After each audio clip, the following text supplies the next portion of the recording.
And Madhan Karky அவர் வந்து சொன்னார், இந்த மாதிரி நான் மட்டும்தான் வந்து ஸ்ட்ரெயின் பண்ணாமல் வேலை செஞ்சுருக்கேன் இந்த படத்தில் அப்படின்னு சொன்னார். ஒரு அண்ட புழுகராக இருக்கார் அவர். நீங்கள் நினைக்கிற மாதிரி இல்லை, ரொம்ப டஃப்பான ஒரு படம் அப்படின்னு சொன்னார். நான் என்ன நினச்சேன்னா, சரி டஃப், நம்ம எல்லா படமும் டஃப்பாக தானே பண்ணுறோம் அப்படிலாம் நினச்சிட்டு இருந்தேன். ஐ திங்க் என்னோட பெஸ்ட் ஆக்ஷன் ஃபில்மாக கண்டிப்பாக இருக்கும் வனமகன். அதான் எப்பவும் சொல்லுவாங்க, என் படத்தில் ஒரு ஹீரோயின்ஸ்லாம் பெரிய ஆள் ஆகிடுவாங்க அப்படிலாம் சொல்லுவாங்க. நீங்கள் தான் சொல்கிறது, நான் இல்லை. படத்து மேலே ஒரு பக்தியே வந்துருச்சு அவருக்கு. இப்படி இல்லாமல் வேலை பார்க்குறீங்க நீங்கள், சொல்லவே இல்லையா எனக்கு யாருமே. இனிமேல் நான் சினிமா பார்க்கும்போது கை கட்டி தான் பார்ப்பேன்ற அளவுக்கு வந்துட்டார் அவர் வந்துட்டு விஜய் வந்துட்டு அவருக்கு படத்தில் நடித்ததுக்காக ஒரு செக் கொடுத்தாரு. முதல் தடவை எனக்கு சம்பளம்னு ஒருத்தர் கொடுத்துருக்காரு. சத்தியமாக நான் இதை பேங்க்கில் போட மாட்டேன், ஃப்ரேம் பண்ணி வச்சுக்குவேன் அப்படின்னாரு. வனமகன் படம் மிகப்பெரிய ஹிட் ஆகும். அப்படி எதாவது ஆச்சுன்னா கூட ₹1 வாங்காமல் அடுத்த படம் உங்களுக்கு நான் பண்ணித்தரேன். யார் வேணால் இது வந்துட்டு நெட்டில் போட்டுக்கோங்க. நீ உண்மையாகவே தமிழனாக இருந்தால் நெட்டில் போடாத. மேடையில் வந்திருக்கும் பெரியவர்கள் அனைவருக்கும், இந்த விழாவுக்கு வந்திருக்கும் பத்திரிகை, தொலைக்காட்சி, இணையதளம் நண்பர்கள் அனைவருக்கும் வணக்கம். வனமகன் ரொம்ப ரொம்ப சந்தோஷமாக இருக்குது. அதை தாண்டி பெருமையாக இருக்குது இந்த படம் பண்ணதுக்கு.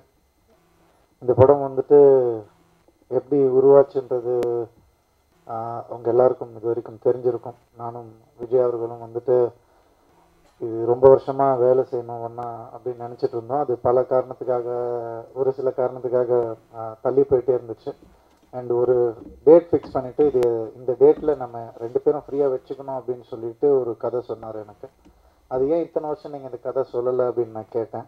அதுக்கு வந்து அவர் சொன்னார், இது நீங்கள் நினைக்கிற மாதிரி இல்லை, ரொம்ப டஃப்பான ஒரு படம் அப்படின்னு சொன்னார். அது எனக்கு ஷூட்டிங் போகிற வரைக்கும் தெரியல. நான் என்ன நினச்சேன்னா, சரி டஃப், நம்ம எல்லா படமும் டஃப்பாக தானே பண்ணுறோம் அப்படிலாம் நினச்சிட்டு இருந்தேன்.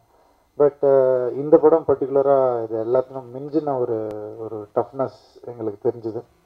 ஸோ எனக்கு மட்டும் இல்லை, இது ஹோல் டீமுக்கும். இந்த ஹோல் டீம் தான் இந்த படத்தை உருவாக்குறதுக்கு காரணமே. இது வந்து ஒரு சாதாரணமாக இவங்கள வச்சோம் அவங்கள வச்சோம் கேமராக்கு இவங்க அந்த மாதிரி இல்லாமல், இந்த கதை மேலே நம்பிக்கை வச்சு பேஷனேட்டாக இந்த படத்தை எடுக்க வந்த பல பேருடைய சப்போர்ட்டில் தான் இந்த படம் உருவாச்சு. திரு சார், அவர் ஒரு மஜிஷியன். அவர் நேஷ்னல் அவார்ட்லாம் சொல்லவே வேணாம். அவர் கொடுக்காம யாருக்கு கொடுக்க போகிறாங்க. ஸோ அவர் இந்த படத்தில் அவ்வளோ உழைச்சிருக்காரு.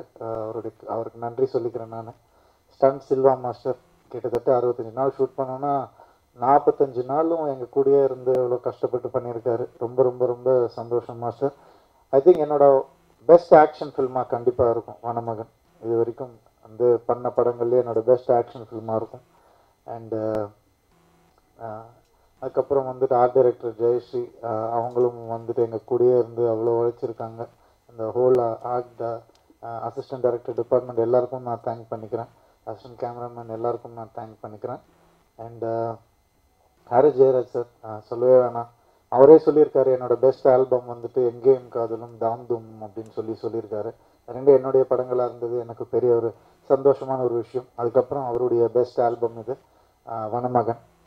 இப்போவே எல்லா எஃப்எம்லேயும் சாட் பஸ்டராக இருக்குது, நம்பர் 1 பொசிஷனில் இருக்குது. எம்மா அழகம்மா சாங் ரொம்ப ரொம்ப சந்தோஷம். Thank you sir. And Madhan Karky அவர் வந்து சொன்னார், இந்த மாதிரி நான் மட்டும்தான் வந்து ஸ்ட்ரெயின் பண்ணாமல் வேலை செஞ்சுருக்கேன் இந்த படத்தில் அப்படின்னு சொன்னார். ஒரு அண்ட புழுகராக இருக்கார் அவர். ஏன்னா இன்றைக்கெல்லாம் உடம்புக்கு வியாதி வந்தால் கூட ஈஸியாக சரி பண்ணிடலாம், மைண்டுக்கு வந்தால் சரி பண்ணவே முடியாது. அதனால் அவர் மைண்டை யூஸ் பண்ணி கசக்கி புழிஞ்சு எழுதியிருக்கிற வரிகள் நீங்கள் பாருங்கள். அது அவங்க அப்பாவே இன்றைக்கி சொன்னார், எங்கள் அப்பாவே பாராட்டினார், அவ்வளோ சீக்கிரம் பாராட்ட மாட்டார் அப்படின்னு சொன்னார். ஸோ அதனால் நீங்கள் உழைக்கலாம்ல நீங்கள் சொன்னீங்கன்னா நாங்கள் ஒத்துக்கவே மாட்டோம்.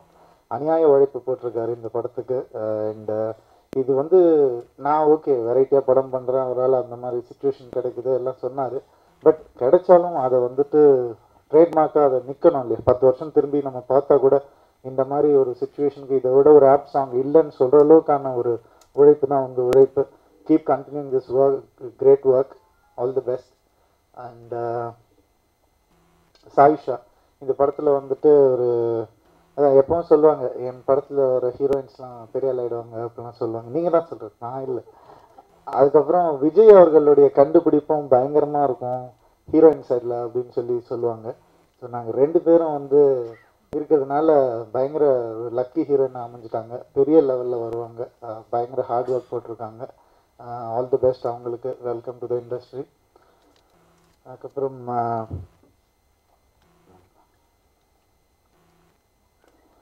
தம்பி ராமையா சார். அவர் ஒரே உலகத்திலே ஒரே ஆள் தான் தம்பியும் அண்ணனும் சேர்ந்தது. தம்பி அண்ணன் தான் நான் கூப்பிடுவேன். அது தம்பி அண்ணனும் சேர்ந்த ஒரு அண்ணன் நீங்கள். தம்பி அண்ணன் எனக்கு வந்து ரொம்ப ரொம்ப பிடிச்ச ஒரு ஒரு ஒரு நடிகர். இதெல்லாம் அதுக்கு வார்த்தை இல்லாமல் தான் ரொம்ப பிடிச்சன்ற ஒரு சிம்பிள் வார்த்தையை யூஸ் பண்ணுறேன். ஏன்னா தனி ஒருவன் மாதிரி கேரக்டர்லாம் யாராலையுமே பண்ணவே முடியாது. அவ்வளோ அழகாக பண்ணியிருந்தார் அவர். எனக்கு அவரோட எனக்கு பண்ணணுன்ற ரொம்ப ரொம்ப ஆசை. நிபந்தனை இல்லை, சின்ன சான்ஸ் கிடச்சிது. தனி ஒருவனில் சான்ஸ் கிடச்சிது, ஒன்றா நடிக்க முடியல. இதில் வந்து நான் டயலாக் பேச மாட்டேன் வனமகன் படத்தில். ஸோ என்னுடைய அந்த டயலாக் பேசாத ஒரு ஸ்பேஸை வந்து பேலன்ஸ் பண்ணணும்.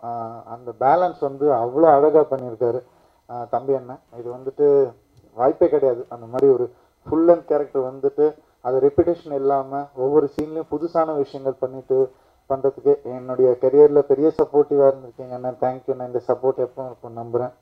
And Shanmugarajan sir wonderful actor, சொல்லவே வேண்டாம். ரெண்டாவது படம் ரொம்ப அழகாக பண்ணி கொடுத்துருக்காரு இந்த படத்தை. உங்கள் சப்போர்ட் எப்பவும் வேணும் சார். சாம்பால் அவர் வந்து பெரிய பிஸ்னஸ் மேன். ஆக்சுவலாக அவருக்கும் சினிமாவுக்கு சம்மந்தமே கிடையாது. ஐடி ப்ராப்ளம் வருமா அது சொன்னால் அந்த மாதிரிலாம் இல்லையா. பெரிய பிஸ்னஸ் மேன் அவர். அவர் வந்துட்டு காட்டில் வந்து அவர் வந்து வெறும் காலில் இதெல்லாம் நடந்ததே கிடையாது. அவரை போட்டு துவைச்சி எடுத்து இந்த படத்து மேலே ஒரு பக்தியே வந்துருச்சு அவருக்கு. சினிமா மேலே ஒரு பக்தியே வந்துருச்சு. இப்படி இல்லாமல் வேலை பார்க்குறீங்க நீங்கள், சொல்லவே இல்லையா எனக்கு யாருமே. இனிமேல் நான் சினிமா பார்க்கும்போது கை கட்டி தான் பார்ப்பேன்ற அளவுக்கு வந்துட்டார் அவர். அவர் வந்துட்டு விஜய் வந்துட்டு அவருக்கு படத்தில் நடித்ததுக்காக ஒரு செக் கொடுத்தாரு. அந்த செக்கு வந்து வாங்கவே இல்லை அவர். எனக்கு வேணான்றார் அவர். நான் தூரத்துலேருந்து இந்த இன்சிடெண்ட்டை பார்த்துட்டே இருக்கேன். எப்படின்னு வாங்கிட்டு நம்மக்கிட்ட வருவார் பாரு அப்படின்னு நினச்சிட்ருக்கேன். கரெக்டாக செக்கை வாங்கிட்டு என்கிட்ட வந்தார். ஆனால் என்ன டயலாக் சொல்ல போகிறாரு எனக்கு தெரியவே இல்லை. எனக்கு லைஃப்பில் செக்கு கொடுத்து தான் பழக்கம், வாங்கி பழக்கமே இல்லை. முதல் தடவை எனக்கு சம்பளம்னு ஒருத்தர் கொடுத்துருக்காரு. சத்தியமாக நான் இதை பேங்க்கில் போட மாட்டேன், ஃப்ரேம் பண்ணி வச்சுக்குவேன் அப்படின்னாரு. அந்த அளவுக்கு வந்துட்டு ஒரு சினிமா மேலேயும் எங்கள் மேலேயும் பாசம் அதிகமாகிடுச்சு அவருக்கு. And we welcome you to the industry. எல்லாத்துக்கும் மேலே இந்த படம் என்னாலலாம் சொல்கிறாங்க உருவாச்சு, நான் நல்லா நடிச்சிருக்கேன், டஃப் இதெல்லாம் வந்து ஒரு அளவுக்கு ஒத்துக்கிறேன் நான். பட் உண்மை என்னென்னா இது வந்துட்டு முழுக்க ஒரு சினிமாவை விரும்பி சினிமாவை நேசித்து இந்த மாதிரி ஒரு படம் எடுக்கணும்னா அது ஒருத்தரால் மட்டும்தான் முடியும். அந்த மாதிரி நேசிக்கிற ஒருத்தரால் மட்டும்தான் முடியும். அது எங்கள் captain of the ship director Vijay அவர்கள். எந்தவித ஒரு அப்பழுக்கு இல்லாமல் ஒரு சினிமா எடுக்கணும் அப்படின்னு நினச்சிட்டு இருக்கிற ஒரு சில பேரில் முதல் இடத்துல இருக்கிறது எனக்கு தெரிஞ்ச விஜய் தான். அவருடைய ஒரு படம் பண்ணது எனக்கு மிகப்பெரிய சந்தோஷமான ஒரு விஷயம். பல படங்கள் பண்ணணும்னு ஆசை. இன்றைக்கி நான் சொல்கிறேன், வேறு எதுக்காகவும் இல்லை, எங்களுக்கு இருக்கிற ஒரு நட்புக்காக நான் சொல்கிறேன். அவர் பிரதர் மாதிரி எனக்கு வனமகன் படம் மிகப்பெரிய ஹிட் ஆகும். அவருக்கு போட்ட பணத்தை விட கண்டிப்பாக பெருசாக வரும் அப்படின்ற நம்பிக்கை எனக்கு இருக்குது. இது எந்த மாதிரி சுச்சுவேஷனாக இருந்தாலும் சரி அது வரும். அப்படி எதுவும் ஆச்சுன்னா கூட ₹1 வாங்காமல் அடுத்த படம் உங்களுக்கு நான் பண்ணித்தரேன். தம்பி ராமையா சொன்ன மாதிரி தான், மீடியா கிட்ட சொன்னால் திருப்பி பின் வாங்க முடியாது, நம்ம பதிவாகுது. அதனால தான் நான் இங்கே சொன்னோன்னு நினைக்கிறேன், வேறு எதுவுமே இல்லை. நீங்களாம் ஃபேமிலி, நம்மளாம் எங்கே போயிட போகிறோம், இங்கே தான் இருக்க போகிறோம், ஒன்றா தான் இருக்க போகிறோம். அண்டு வேணா இப்படி பண்ணி ஷேர் வச்சுக்கலாம், படம் ப்ரொடியூஸ் பண்ணி ஷேர் அந்த மாதிரி பேசிக்கலாம், ஒன்றும் பிரச்சனை இல்லை. ஏன்னா எனக்கும் வண்டி வேணும்னா அதனால அதனால இது வந்துட்டு நம்ம எல்லாம் ஒரு குடும்பமாக இருக்கிறோம். அண்டு எல்லாரை பற்றியும் எல்லாம் சொல்லிட்டேன்னு நினைக்கிறேன். இப்போ உங்களை அட்ரஸ் பண்ணணும், உங்களுக்கு பற்றி பேசணும். எப்போவுமே எனக்கு சப்போர்ட்டிவாக இருக்கிற இளையதன் ப்ரெஸ் எல்லாம் டெலிவிஷன் மீடியா அப்படின்னு சொல்லலாம். அவங்க வந்து நீங்கள் எல்லாருமே எனக்கு ரொம்ப சப்போர்ட்டிவாக இருந்துகிட்ருக்கீங்க. அண்டு ஒரு பெரிய மரியாதை இருக்குது. ஏன்னா ஒரு சில நேரத்தில் கோபம் வரும், ஒரு சில நேரத்தில் ஏன் இப்படி சொல்கிறாங்க அப்படின்னு தோணும்.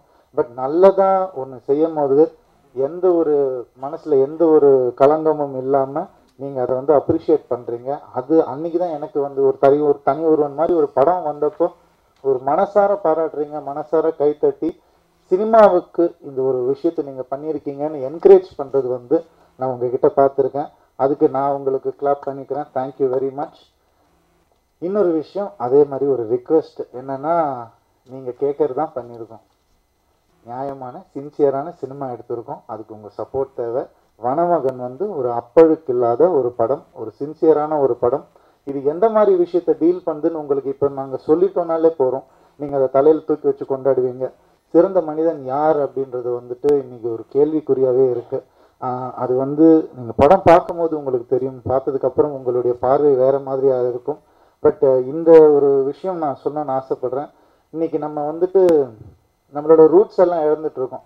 காமெடியாக கூட நிறைய மெசேஜ் வந்துச்சு. ஜாயின்ட் ஃபேமிலினா என்ன பண்ணால் இப்போ இருக்கிற நிலைமைக்கு புருஷன் பொண்டாட்டி ஒன்றா இருந்தாலே அது ஜாயின்ட் ஃபேமிலின்னு சொல்கிறாங்க.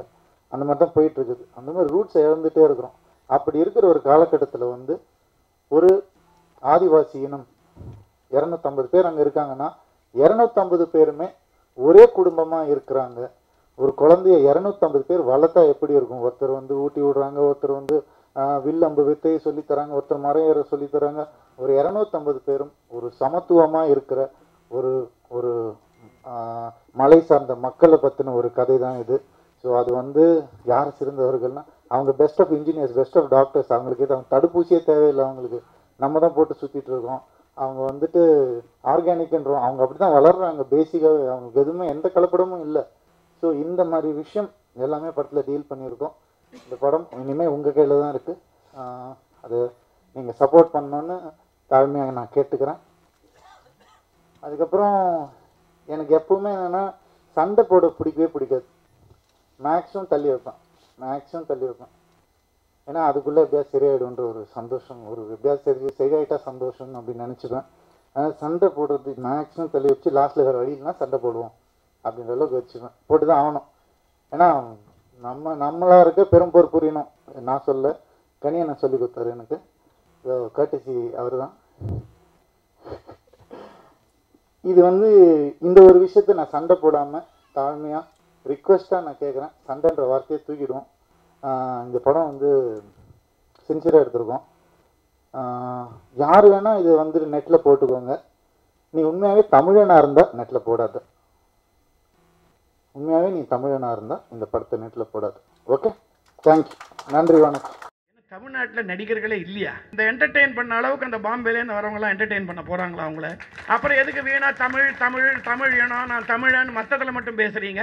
ஹீரோயின் எல்லாம் பிச்சு உதறாங்க ஒருத்தரும். இப்போ தமிழ் புலவிகள் ஒருத்தரும் அப்படியே அண்ணா ஒன்றா கிராமத்து பொண்ணுன்னு சொல்லி செக்கச்சவேர்னு பஞ்சாபி மாதிரி ஒரு பொண்ணை கொண்டு வச்சு கிராமத்து பொண்ணுன்றீங்க.